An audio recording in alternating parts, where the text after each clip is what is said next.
This is the 10% Happier Podcast. I'm Dan Harris.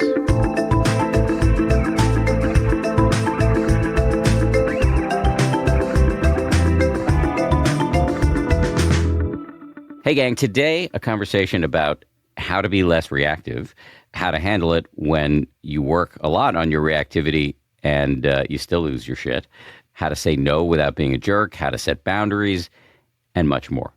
Bart van Melik has been on this show before. He's a fantastic meditation and dharma teacher in the Insight tradition. He has studied very closely with Joseph Goldstein and Sharon Salzberg and many other legendary teachers. Bart is also the Teacher of the Month on our new app, which is called 10% with Dan Harris, which means Bart will be crafting a whole set of fresh guided meditations for you and participating in some of our live meditation and Q&A sessions, which we do every Tuesday at 4 Eastern. Speaking of the app, if you want to sign up for the app, you can do so at danharris.com. There's a free 30-day trial if you want to try before you buy.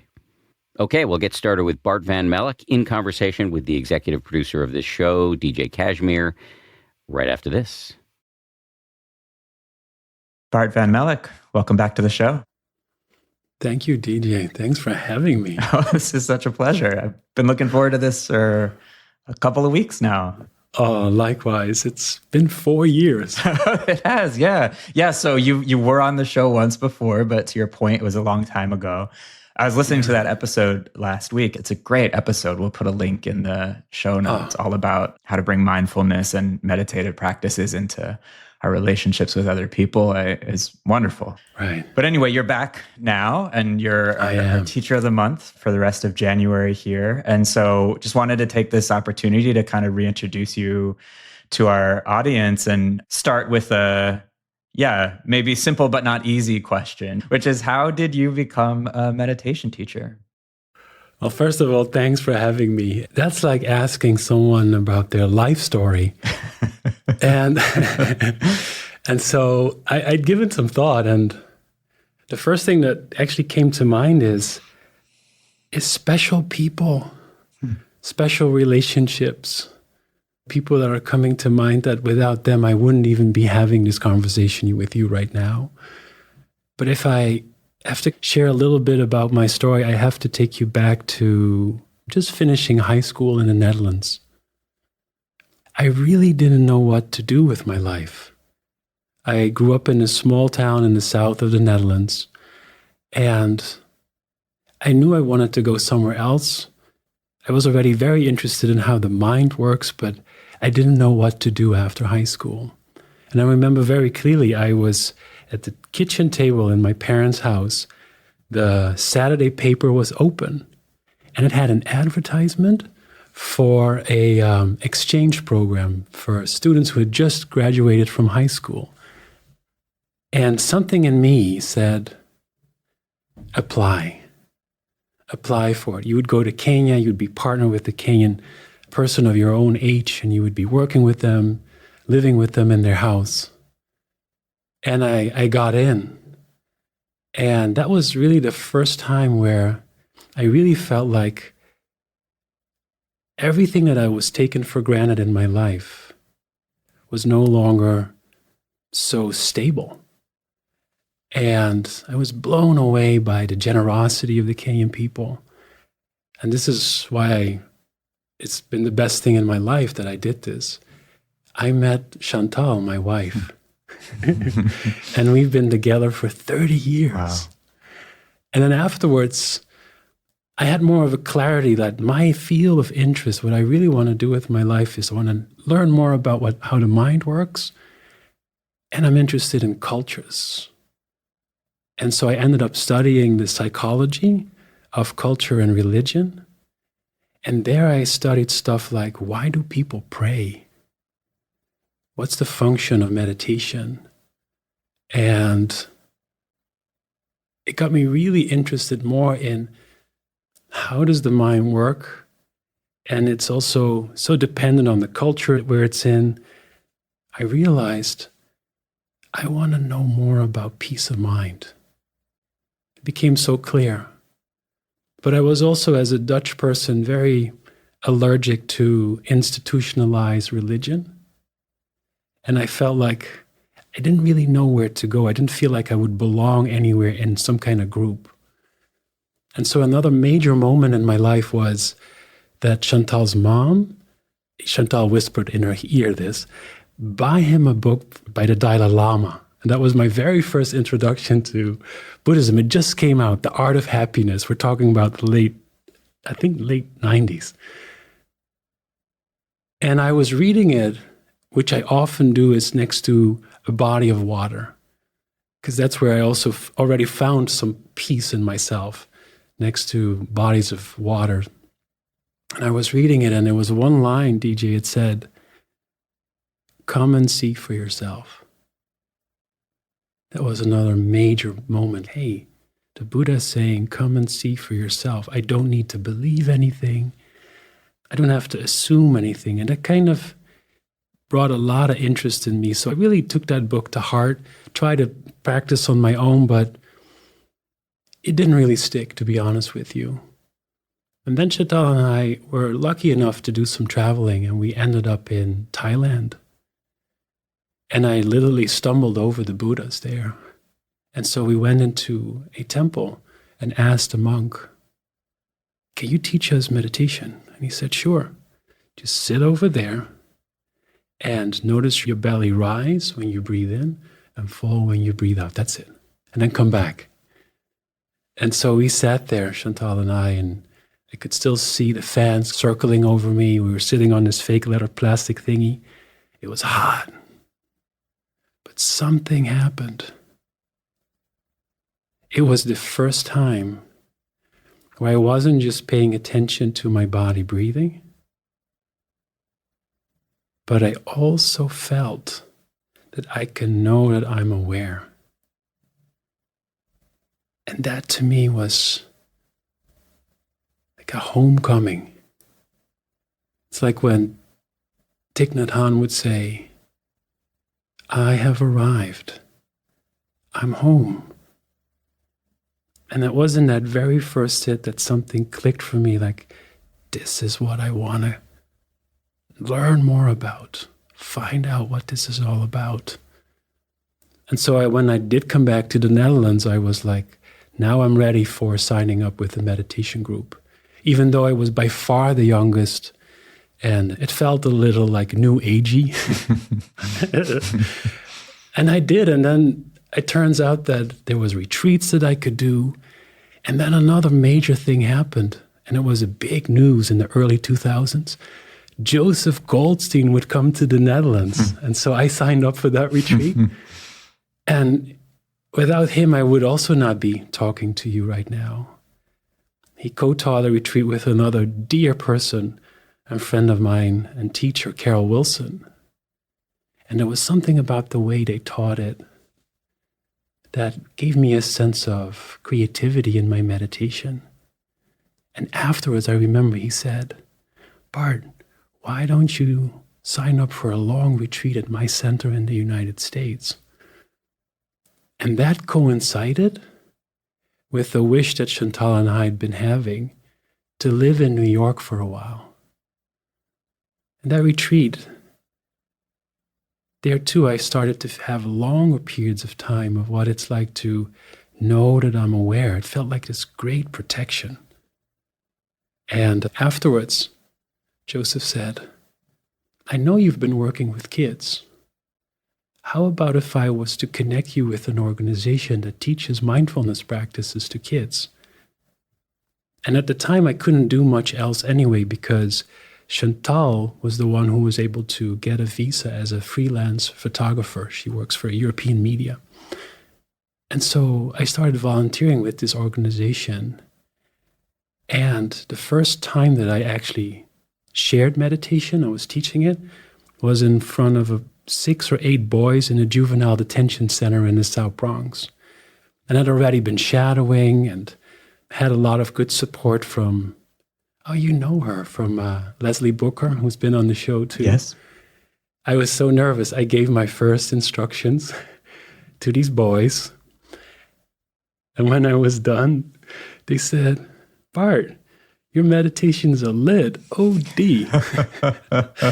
and I'm like, I was still very new to English, and specifically also youth culture English. I said, is that good? And they said, yeah, man, we appreciate it. It was good. And then because of that organization I was with, I ended up in high schools with kids who are in residential treatment facilities, in middle schools for New York kids who are suspended. And if you really want to learn meditation, start with kids because they're so honest in their feedback. Once I was leading, and then they would say, Bart, shut up, we get it, we want some quiet. And there I kind of really got into the joy of sharing what has moved me so much. And so that's been also a major component to your question. And I'm aware that I've been speaking a lot, so I'll pause to see if you want to ask a question, but I can also go on. That's a beautiful story. I do have a question, but if you want to wrap up that thought that you're on, go for it, please. Well, it was just the people. I would not have done this meditation teaching without all these communities that I started to become part of. And Joseph also started inviting me to shadow him on his retreats. And that's how I met Dan when he was doing his very first retreat. And then out of the blue, also, the invitation came to train more specifically. And this was a program called Community Dharma Leader. And there I met Sebene and a lot of other beautiful friends. And another couple of people, and I'll wrap up, were Gregory Kramer and Phyllis Hicks, two Insight Dialogue teachers who really opened up for me that meditation is not just being mindful and aware of what's going internally, but also to see what it's like when you are in a relational field together. And that has also really informed my teaching. So I'll pause here just to let you share your question. But thank you for asking. It's nice to be speaking about your own life in this way. Well, it's lovely to hear. And I appreciate the way that you framed your story around the people who have had an impact on you, right? This is very non-individualistic, zoomed out, humble, and also just straight up real, right, way of thinking about your path, which is beautiful. Yeah. So my question is about, it's something that came up a couple of times, but the moment that's sticking in my mind is that first time that you're sitting, that you've been given instructions. And I think you said something along the lines of, it was the first time that you weren't just following your breath, but that you also knew that you were aware. And yeah. I think for some people listening, that's going to instantly compute. And for other people listening, it just might be worth unpacking a little bit. Can you say more about what that was, what the difference is between those two experiences, and what you felt like you were accessing that you hadn't accessed before? Yeah. Before I had that experience, I knew I could be mindful of seeing you, DJ, or feeling my body breathe. And that in and of itself to me was already very helpful, because it kind of allows you to not move constantly into habitual automatic pilot. But then I realized that I can also know that I am mindful, so that you realize that you are mindful. It's as if you're shifting from what you're mindful of, but that you actually just notice, oh yeah, I am attending right now. I am present right now. And that kind of feels, and I'll talk about this also in the guided meditations, it feels like a protection. It feels like as if I can hang out in this space of knowing, and I know that I am aware. And it allows me to be even more present than just being aware of what I am noticing. And so it made me feel like having more space, and also like a resting place. And I also started to realize that a lot of meditation teachers and also monk, they often refer to meditation as resting. A particular one who lives here in New York, Monk Burin, he says noble resting. And sometimes that's for me a place where I can go to. First, I'm aware of how I feel. And then I'm just, oh yeah, I am aware. It gives me a sense of power. It's also empowering because it feels like I have a layer of protection around me when I know that I'm mindful. And I hope that resonates. It does. Why protection? Why does it feel like protection? I forgot to tell you another major important person in my life. His name is Lou, and Lou is 11, and he is our son. And you have kids too, right, DJ? I do. 6 and almost 3. And they are so good. I should say Lou is so good at pushing my buttons. He's like a fierce Zen teacher in a way. And when I'm not aware, I'm so reactive. Even you can hear it in my voice. I would go, Lou, put away the phone or the iPad. And that's when I'm in reactive mode. But when I'm mindful, and specifically when I know that I'm aware, all the stuff that's happening, I know, oh yeah, he's doing this. Or there might be anger in him, or frustration, or craving. And it's not just that I'm aware of that, but I'm also like, okay, I'm aware. I know I'm aware. And so what it does is it gives me a little more space, often to be way more creative, to respond to him. Actually, perhaps making a joke about staying longer on the iPad or whatever. And so when I catch myself in these few moments, I'm realizing it's not just for the benefit of my own ease, but I'm also realizing that I'm keeping way more of a harmony and a relationship with him.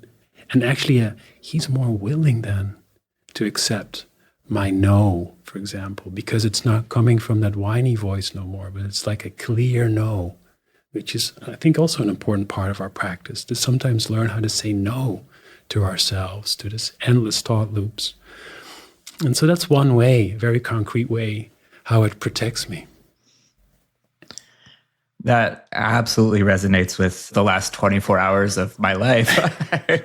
Yesterday, I was not in that aware mode. And throughout the day, just multiple moments of unskillfulness and conflict kept popping up. And one of my kids would refuse to put their shoes on, and I'd snap at them and just make it worse, trying to rush through and just get out the door and get to the next thing. There were like at least half a dozen of these moments sprinkled throughout the day, and they all felt bad. And last night I was having trouble falling asleep, in part because I was reflecting on how reactive I'd been. And I kind of woke up this morning with a renewed intention to not be that version of myself. And today I had all the same tasks before me in the morning of waking the kids up, which they don't like, getting them dressed for school, which they don't like, brushing their teeth, which they don't like, getting them out the door on time, which they don't like, right? This is always the start of the day. But there was some level of like, this is what's happening right now, and I have a choice about how I engage with it. And we hit all of those same pivot moments where I had a chance and would have felt justified in snapping or yelling or just being short or rushing them or pushing or whatever. And I didn't take the bait. And those little moments, not only was I doing less damage, but it actually all went faster. Like it actually all went easier, because like, when I don't take the bait, the moment just passes. And so what you're saying about orienting from this place of awareness and that being a protection, right, for you and for the people around you, just feels very alive for me, like literally to today. Yeah. I so hear you. I just recently did a meditation retreat for myself, and actually every period of practice at the end, I kind of have a sense of what's my aspiration for the next few hours or the rest. Sometimes when I've been away for a longer period of time, for the next time, and it's always being as kind and present as possible for those close to me. Because that's what's coming up in my practice, a sense of, to be honest, sometimes guilt or regret of how I acted out again. You know what I really like about relational meditation that I've learned through Insight Dialogue is that it's a perfect time to reflect. So what we're doing right now, to me, is practice. We're keeping it real. We're talking about real stuff, which to me means dharma. And just hearing you say that, something softens in me. But it also at the same time empowers me to keep connecting with that aspiration. Because the key for me, especially when I'm with other people, is to remember awareness. That's really the work. Because as soon as we remember, it's already here. And I'm taking some time to connect with it again and feel that maybe sense of protection that I talked about, how I feel it. It makes a huge difference. But also to keep learning and keep being honest about when we weren't. And I find that just as helpful as sometimes kicking back and going, Bart, well done. You didn't take the bait. And it went all smoothly. Yeah. A few things came up for me just listening to you just now. One is just to underline for the listener, Bart, when you're referencing Insight Dialogue or Relational Dharma, that this is the topic of the conversation you had with Dan a few years ago, and we'll put a link in the show notes. It's a really rich, really practical conversation. Another thing that came up just when you were talking about how like often what's coming up for you in practice is actually sort of regret or guilt about how you interacted with a loved one, that really resonates for me too. And I feel like one of the ways I've been lucky with the people in my life is, I've had multiple teachers really be quite firm and direct with me about the stakes of my practice as they relate to the people in my life. I think sometimes in Western, secular, modern Dharma, it can all feel soft and gentle, and it's about you, and it's about being calm. Right. And there are certainly elements of that in the practice, but I really I have multiple faces of teachers coming to mind right now as I'm talking, of people who have really put a very fine point on what it means for my wife, what it means for my kids, what it means for my colleagues when I'm practicing, when I'm committing versus when I'm not. And that's been a lot to take on, but I'm grateful for that kind of directness. Yeah, I hear you. And I think a major point in practice is also to learn how to say no without coming from a place of aversion. And it's like also being kind but firm when you say no to a child who's about either to hurt itself or you've set a boundary and of course they're going to test it. But also when you're doing your own meditation in a formal way, and you see your mind going back into that same thought loop of what-if thoughts that you've seen quite a few times. Sometimes I find it helpful then to say with that same voice as I would say no to Lou, not whiny, but present, no thank you. And so I think that sometimes in meditation it can feel like it's only about allowing and receiving. It's an important component, yes. But it's also about skillfully saying no sometimes. And not just no when you're in it, but also when you're about to. You probably caught a moment when you were about to say something again while the kids were not getting ready to go to school. And that's the power of repetitive mindful observation, is you go, oh, there it is again. But you are present, you have that protection, and you might not say it. And sometimes you'll still say it. That's what happens to me most of the times. And then later on I go, but even that is learning. Mm-hmm. Even that is learning. So yeah, it's both saying yes to stuff, but it's also about saying no. I want to see if I can squeeze in 2 more questions on awareness, and then we'll wrap up by having you share a bit about these meditations you're making for us. Right. Okay, so the first of the 2 awareness questions, just thinking back to this word you've been using throughout, this word protection. And one of the other ways that I feel like that's shown up for me, but I'm curious how this lands for you, is I find that when I'm in the midst of a really difficult, intrusive thought or repetitive thought or strong emotion, in those times where, to your point, where I do remember awareness and pull out a practice to try to let that experience or let that phenomenon, to use a Stephen Levine phrase, float in something larger. In those moments where it feels like I'm not just the anger, or I'm not just the frustration, or I'm not just the regret, but I'm the awareness that is aware of the regret, I'm the awareness that's holding the anger. It also feels protective because the awareness is just, it's imperturbable. And in some ways, it feels like it has nothing to do with me. It's like an opportunity to leave the entire psychodrama behind and just give it all a hug. And that feels protective too. Yeah. Does that track for you? It does. The way it kind of lands in my mind is that which knows there's anger or frustration is not angry or frustrated.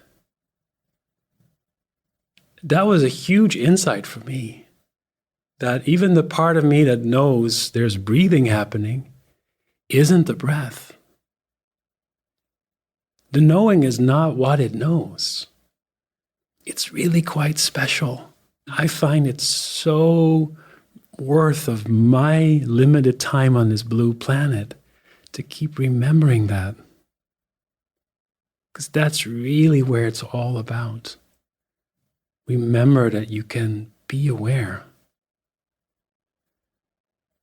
And knowing that what awareness knows, it isn't that. Don't ask me what it is, DJ. I know it's kind. I know it's receptive and spacious. I do feel like it's a protection. It's an availability. But it's quite special. Well, that perfectly tees up my other question about awareness. And I'm a little bit, I feel some self-consciousness around asking it, because it could open up an hour of dialogue and we probably have 2 or 3 minutes. But the good news is that these meditations you're providing throughout January, many of them touch quite practically and quite specifically into exactly this thing that you're pointing to. Could you just say just a little bit about what you find practically works for people to help them sort of unlock this thing? Yeah. Maybe right now, as you're listening, you might already notice that, it's almost over. Maybe feel a sense of wanting to click away. The word that really sums it up, what DJ and I have been reflecting on, is pause. If you just pause right now, it's the pause that remembers that it's always now. It's always now.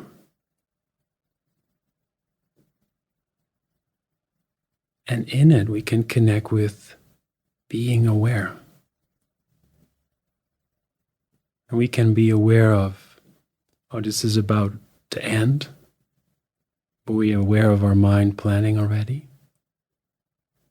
What if you take a moment just now and to know that you are mindful?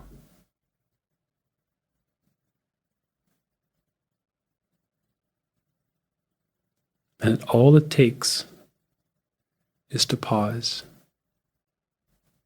and then remembering. And then what I do sometimes when I'm in this space is putting myself into a situation I'll be in pretty soon, like maybe having the kids back home from school. What if I connect from this place again? What if I connect with a family member, knowing that I can pause and connect with this place? And just see what might be possible from that place. And that's how I then start to feel that sense of protection that we've been talking about. Yeah. Thank you. Yeah, thanks for that. Yeah, beautiful. Truly last question now, and we've already alluded to it, but you've got these half dozen meditations coming our way. I think listeners by this time in the episode probably have some sense of the flavor of what those will be, but is there just anything else you'd want to say, or just sort of an elevator pitch for what'll be in our ears and on our cushions for these next few weeks? Shall I tell you my favorite? Please, perfect. My favorite, and it's become a line in my own practice almost every day, and I got it from this modern day monk, Venerable Analayo, who did a PhD on the Buddhist teachings on mindfulness, and I went to the conclusion to see what he wrote there. And he said, I can sum it up in 4 words for you. Keep calmly knowing change. So when you pause and become aware, what really brings a lot of ease and ultimately harmony with this powerful truth of impermanence is to often connect with the flow of change. Sounds coming and going, the breath breathing, the endless mental activity in our mind. What if you just had to keep calmly notice change?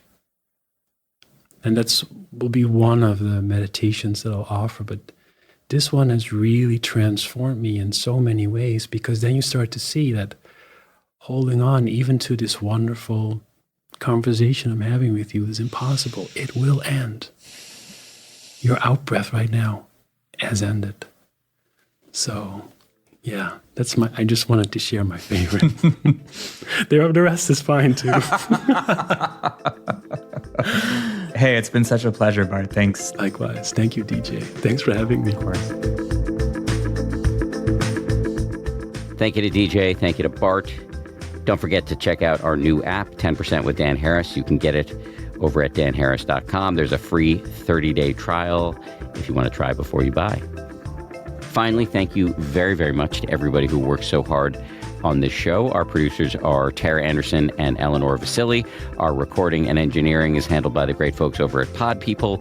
Lauren Smith is our managing producer. Marissa Schneiderman is our senior producer. DJ Kashmir is our executive producer. And Nick Thorburn of the band Islands wrote our theme.